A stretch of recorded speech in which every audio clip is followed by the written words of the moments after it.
నమస్తే, good morning Telangana. నేను మీ journalist Manoj. Konda Surekha వివాదాస్పద వ్యాఖ్యలపైన ఇంకా కూడా చర్చ కొనసాగుతోంది. అయితే సినిమా ఇండస్ట్రీలో ఉన్నటువంటి ప్రముఖులందరూ కూడా ఒకటవుతున్నారు. తమ సినిమా ఫ్రెటర్నిటీ పైన సాఫ్ట్ టార్గెట్ చేసి కొంతమంది తమ పేర్లు వాడుకొని రాజకీయంగా స్కోర్ లభించడం కోసమో లేకుంటే కొంతమంది వారి యొక్క మైలేజ్ పొందడం కోసమో ఈ రకంగా ప్రయత్నాలు చేస్తున్నారంటూ అందరూ కూడా కామన్గా ఇదే పదాన్ని ఈ వ్యాఖ్యల్ని మాట్లాడుతూ పెద్ద ఎత్తున ఈరోజు సినిమా ఇండస్ట్రీ మొత్తం కూడా ఒకటైంది. ఇక మా అసోసియేషన్ తరఫున ప్రెసిడెంట్గా ఉన్నటువంటి మంచు విష్ణు కూడా దీని మీద రియాక్ట్ అయ్యిండు. సో వెనక్కి తీసుకోవాలి మాటల్ని, ఎట్టి పరిస్థితి రకంగా మాట్లాడడం తగదన్నట్టుగా వారంతా చెప్పుకొచ్చారు. అయితే నాగార్జున కొండా సురేఖ పైన పరువు నష్టం కింద నాంపల్లి కోర్టు ఇచ్చినటువంటి ఒక సూట్ ఫైల్ చేసిండు. సో క్రిమినల్ సూట్ ఫైల్ చేసినట్టు తెలుస్తోంది. సో మరి ఏ రకంగా ఉండబోతుందో, దానికి ఎటువంటి సమాధానం దొరకబోతుందో చూడాలి. కానీ దీన్ని కొంత సద్దుమణిగే దిశగా ప్రయత్నం చేసేటట్టుగా మహేష్ కుమార్ గౌడ్ వ్యాఖ్యలు కనిపించినాయి. ఎస్, మహేష్ కుమార్ గౌడ్ మాటలు చూస్తే డెఫినెట్గా హ్యాట్స్ ఆఫ్ చెప్పాలి. ఎందుకంటే ఏ సమస్యని ఏ రకంగా పరిష్కారం చేయాలో ఆ రకంగానే ఆయన కొంత అందరినీ సమన్వయపరిచేలాగానే అటు సినిమా ఇండస్ట్రీకి పెద్దలకు క్షమాపణ చెప్తూనే ఇటు మహిళా మంత్రిగా ఉన్నటువంటి కొండా సురేఖ వ్యాఖ్యలు ఆ రకంగా మాట్లాడి ఉండకూడదు, నేను చెప్పడం వల్ల కొంత క్షమాపణ చెప్పింది కాబట్టి ఇకపై ఇక్కడితో దీంతో ఫుల్ స్టాప్ పెడదాము, ఇకపై దీనికి, ఎందుకంటే ఇరుపక్షాలుగా మహిళలే ఉన్నారు, అటువైపు మహిళలు ఉన్నారు, ఇటువైపు మహిళలు ఉన్నారు కాబట్టి దీనికి ఇక్కడికి ఫుల్ స్టాప్ పెడదామని చెప్పుకొచ్చారు. సో ఈ రకంగా పరిష్కార మార్గం చూపడంలో మహేష్ కుమార్ గౌడ్ ముందు పాత్రగా, అంటే ముందడుగు వేయడం అనేది కొంత మంచిగా అనిపించింది. సో అదేవిధంగా ఆయనకి కొంతమంది కూడా పలు ప్రశంసలు ఎదుర్కొంటున్నారు. ఎందుకంటే ఏ రకంగా డీల్ చేయాలనేది ఆ రకంగా డీల్ చేస్తూ వచ్చిండు ఆయన. చూద్దాం మరి, ఇంకా దీంతో అయితే ఫుల్ స్టాప్ అవ్వలేదు. మరి పరువు నష్టం దావా అంటున్నారు, కేసు అంటున్నారు, కోర్టుకు పోతా అంటున్నారు, ఇంకా రకరకాల చర్చలు అయితే కొనసాగుతున్నాయి. మరి చర్చల నడుమ ఏం జరుగుతుందో చూడాల్సిన అవసరం అయితే ఉంది. అదిక దానం నాగేందర్ రాజీనామా చేయబోతున్నారట. ఎందుకు ఏంటి అనేది మనం వార్తా విశ్లేషణలో మాట్లాడుకుందాం. రైట్గా ఇవే అంశాలకు సంబంధించి వివిధ వార్తాపత్రికల్లో వచ్చిన కథనాలు దానికి సంబంధించి విశ్లేషణ చేసే ప్రయత్నం చేద్దాం. ముందుగా తొలివెల్లో హెడ్లైన్స్ కనుక చూస్తే, రైట్గా మీ ఫామ్ హౌస్లు కూల్చేస్తా, బలిసిన వాళ్ళ భరతం పట్టడం ఖాయం, మూసిని అడ్డు పెట్టుకొని ఎన్నాళ్ళు బతుకుతారు, ఫామ్ హౌస్లు కాపాడుకునేందుకు పేదలతో ధర్నాలట. సో కావాలని బీఆర్ఎస్ పార్టీ మూసి పరివాహక ప్రాంత ప్రజానికాన్ని రెచ్చగొట్టి ప్రభుత్వం పైన తిరుగుబాటుకు తెరలేపుతోందనేది రేవంత్ రెడ్డి మాట్లాడుతున్నమాట. ఇక జానీ మాస్టర్కి మధ్యంతర బెయిల్ 4 రోజుల పాటు విడుదల. ఈ నెల 8న జాతీయ అవార్డు అందుకున్న జానీ మాస్టర్ నాకు తెలిసి చరిత్రలో మునుపెన్నడు ఎరగని విధంగా జైలు నుంచి ఒక్కని ఆరోపణలు ఎదుర్కొంటున్న వ్యక్తి ఇక్కడి నుంచి బయటికి పోయి నా జాతీయ అవార్డు తీసుకొని వచ్చి రాగానే మళ్ళీ జైలుకి వెళ్ళిపోవాలి ఆయన. సో జానీ మాస్టర్ తరఫున రాయబారం కూడా చేస్తున్నారట. బాధితురాలతో రాజీకి ప్రయత్నాలు చేస్తున్నారట. కేసీఆర్ గొంతు పిసికినవా, నీ పదవీకాంక్షతో ఆయనను ఏం చేసినావు, కనపడకపోతే అనుమాన పడాల్సింది వస్తోంది, నీ తప్పుడు పనుల వల్లే పార్టీకి చెడ్డ పేరు, బీఆర్ఎస్ ఓటమికి కేటీఆర్ఏ కారణం, మంత్రి కొండా సురేఖ మరొక సంచలన వ్యాఖ్యలు. సో ఒకవైపు వివాదం నడుస్తూనే ఉన్నది.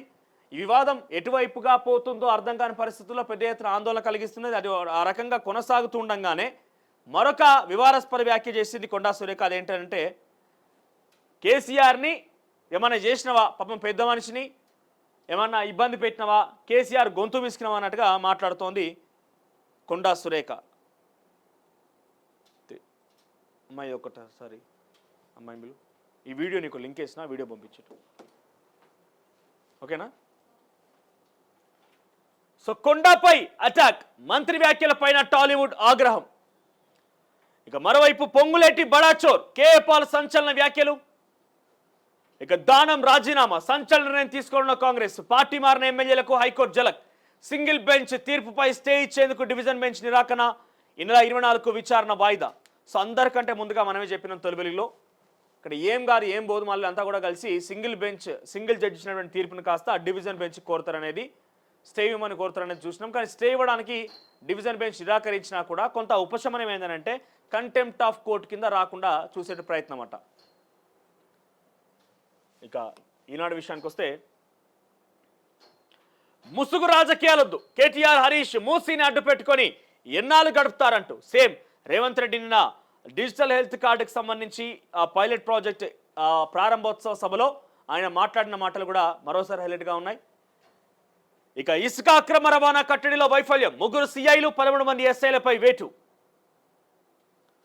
ఇక నిపుణుల కమిటీ నిర్ణయం తర్వాతే ఫలితాల విడుదల, గ్రూప్ 1 పై హైకోర్టు టీజీపీఎస్సీ వాదన.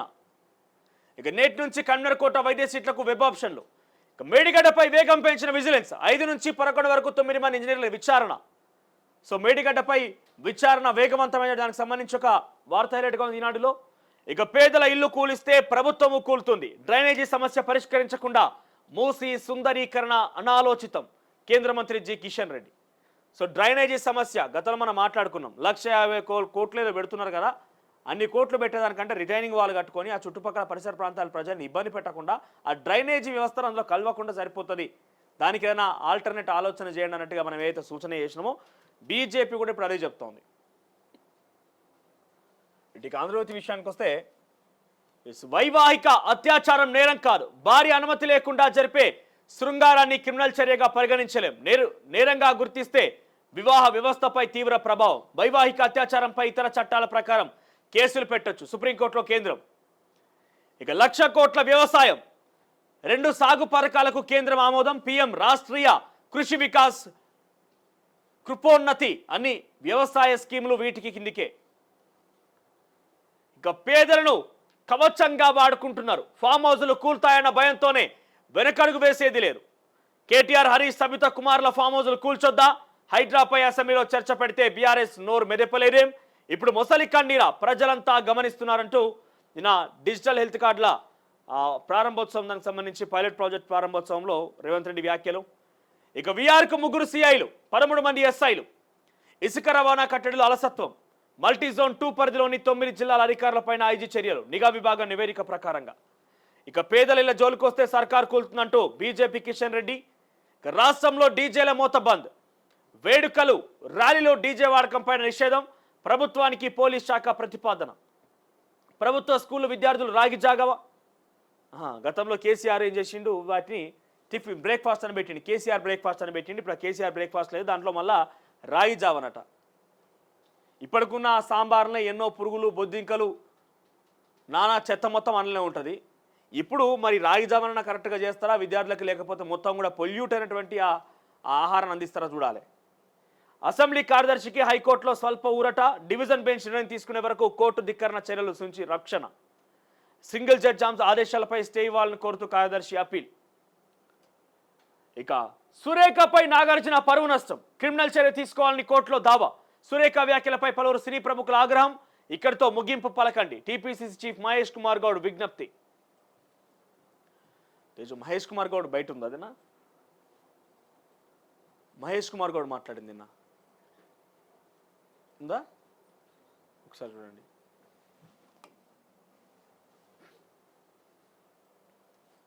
ఇక మూసీని ముందట పెట్టి ఫామ్ హౌజుల కోసం డ్రామాలు ఆడుతున్నారు బీఆర్ఎస్ పార్టీ నాయకులు అంటూ ఇది కామన్ గా ఉంది. అన్ని వార్తాపత్రికలు కూడా ప్రధాన బ్యానర్ ఐటమ్ గా ఉంది. ఇక నా మాటలు వెనక్కి తీసుకుంటున్నా, నాలా మరొకరు బాధపడొద్దని అదే రోజు ట్వీట్ చేశా అంటూ కొండా సురేఖ అంటే తన మాటల్ని వెనక్కి తీసుకుంటున్న విషయం పైన అక్కినేని కుటుంబానికి, అంటే ఆ కుటుంబం అని చెప్పుకొచ్చింది, కానీ అది అక్కినేని కుటుంబం అనే విషయాన్ని పెద్దగా ప్రస్తావించలేదు. ఆ కుటుంబానికి, నటి సమంతకి నేను నా మాట వెనక్కి తీసుకుంటున్న రకంగా మాట్లాడుకొచ్చింది. సో మరి ఇంకా అక్కినేని కుటుంబం కానీ సినిమా ఇండస్ట్రీ కానీ చాలా పెద్ద ఎత్తున రగులుతున్నది. రకుల్ ప్రీత్ సింగ్ కూడా ట్వీట్ చేసింది, తన పేరు కూడా ప్రస్తావించింది కాబట్టి కొండా సురేఖ. రకుల్ ప్రీత్ సింగ్ కూడా చాలా ఆగ్రహం వ్యక్తం చేస్తూ ట్వీట్ చేసింది. ఇక కేటీఆర్, హరీష్ రావుపై కేసు నమోదు. బీజేపీ ఎంపీ రఘునందన్ రావు ఫిర్యాదుతో బీఆర్ఎస్ నేతలు కేటీఆర్, హరీష్ రావుతో పాటుగా పలు యూట్యూబ్ ఛానళ్ల పైన సైబరాబాద్ సైబర్ క్రైమ్ పోలీసులు కేసు నమోదు చేశారు.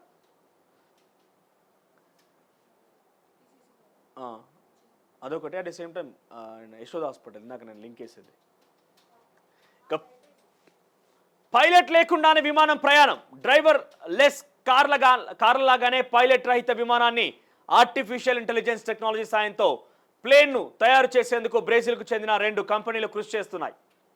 ఇక కొండా సురేఖపై నాగార్జున పరువు నష్టం దావా. ఇక సన్నబడ్డకు ప్రత్యేక కేంద్రాలు. ఈ సీజన్ నుంచే 500 బోనస్. 48 గంటల్లోనే రైతుల ఖాతాలో డబ్బులు వేస్తామన్న సీఎం రేవంత్ రెడ్డి. ఈసారి 58% సాగైన సన్నాలు, కొనుగోలులో గోల్మాల్ జరగకుండా కట్టడి. తాలు తరుగు తేమ పేరుతో రైతులను మోసం చేస్తే కఠిన చర్యలు తప్పవని హెచ్చరిక. కలెక్టర్లు, ఎస్పీలతో ముఖ్యమంత్రి వీడియో కాన్ఫరెన్స్. ఇక రైల్వే ఉద్యోగులకు 78 రోజుల బోనస్ ప్రకటించిన కేంద్ర ప్రభుత్వం. ఇక మూసీ బ్యూటిఫికేషన్ కు బీజం వేసిందే బీఆర్ఎస్. దాన్ని రేవంత్ భుజాల మీద వేసుకున్నాడన్న కిషన్ రెడ్డి. ఇక మ్యారిటల్ రేపు నేరంగా చూడొద్దంటే ఒక వార్త. జైల్లో కుల వివక్షను సహించం, కుల ఆధారంగా పనులు ఒప్పగించడమేంది సుప్రీంకోర్టు. జైలు రిజిస్ట్రార్లో కులం కాలం తొలగించాలని ఆదేశం. ఇక బీరుట్పై ఇజ్రాయెల్ క్షిపణుల వర్షం, 6 హెజ్బొల్లా ఫైటర్ల మృతి, 11 మందికి గాయాలు. 9.75 లక్షల కోట్ల లాస్. సెన్సెక్స్ 1769 పాయింట్ల పతనం. నిఫ్టీ 546.80 పాయింట్ల డౌన్. 3 వారాల కనిష్టానికి తగ్గుదల. సో ఇవి వెలుగులో ఉన్న హైలైట్స్గా ఉన్నాయి హెడ్లైన్స్గా. ఇక చివరిగా నమస్తే తెలంగాణ చూస్తే కనుక సురేఖపై టాలీవుడ్ ఆగ్రహం, మంత్రిపై నాగార్జున పరువు నష్టం దావా. ఇక జర్నలిస్ట్ పై దాడి అంటే ఒక వార్త. తర్వాత అజార్కు ఈడీ నోటీసులు, హెచ్సిఏ అక్రమాలపై విచారణ, పోలీస్ కేసులు, ఏసీబీ ఎఫ్ఐఆర్ల ఆధారంగా ఈసీఆర్. ఇక రైల్వే ఉద్యోగులకు 78 రోజుల బోనస్, జేఎల్ గ్రూప్ 4 ఫలితాలు ఇవ్వండి. ఇక అయినా మంత్రి మారలేదు, మరోసారి మంత్రి కొండా సురేఖ అనుచిత వ్యాఖ్యలు. తప్పైందంటూ ఉదయం మాటలు వెనక్కి, అంతలోనే చైతన్య సమంతపై మళ్ళీ అవే వ్యాఖ్యలు. కోపం వచ్చింది మాట్లాడిన అంటూ సమర్థింపు. ఇక మీ రాజకీయ మైలేజీ కోసం నా పేరును వాడొద్దంటూ ఒక వార్త హైలైట్గా ఉన్నది. మరి ఇన్ని వార్తలు ఉన్న దగ్గర ఈ స్పేస్లా ఇక్కడ ఏంది,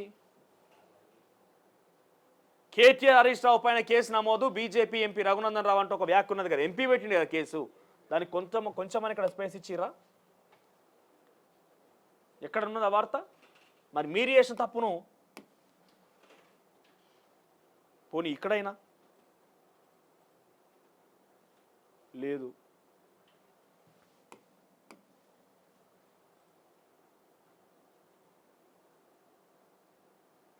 రేవంత్ రెడ్డి వ్యాఖ్యలు లేవు, రఘునందన్ రావు ఒక ముఖ్యమంత్రి మాట్లాడింది, ఆ తర్వాత ఒక ఎంపీ కేసు పెట్టింది, ఆ వార్తలు లేవు. దీన్ని మరి అర్థం చేసుకోండి, ఇది ఏ రకంగా ఉన్నది, దీని పేపర్ కథ ఏంది అనేది చాలా క్లియర్గా మీ అందరికీ తెలుసు, కొత్తగా చెప్పాల్సింది ఏమీ లేదు. కానీ ప్రభుత్వం ప్రతిపక్షంలోకి వచ్చినా కూడా, వాళ్ళ ప్రభుత్వాలు కూలిపోయినా కూడా కనీసం సమర్థవంతంగా ప్రజలకి వార్తలు అందజేసే ప్రయత్నం చేస్తుందేమో అని కూడా చాలామంది ఎక్స్పెక్ట్ చేస్తారు. కానీ ఆ పరిస్థితే లేదు. దీన్ని ఉత్తగా ఇచ్చినా తీసుకుంటే ఎవరు లేరు. ఊరికేనే చేతిలో పెట్టి ఏం కాదు పో అని చెప్పి తొబ్బినా కూడా దట్ అని చెప్పి వాడేసిపోయేటట్టున్నారు. అసలైన తొలి వెలుగు. ఫాలో వాట్సాప్ @తొలి వెలుగు official.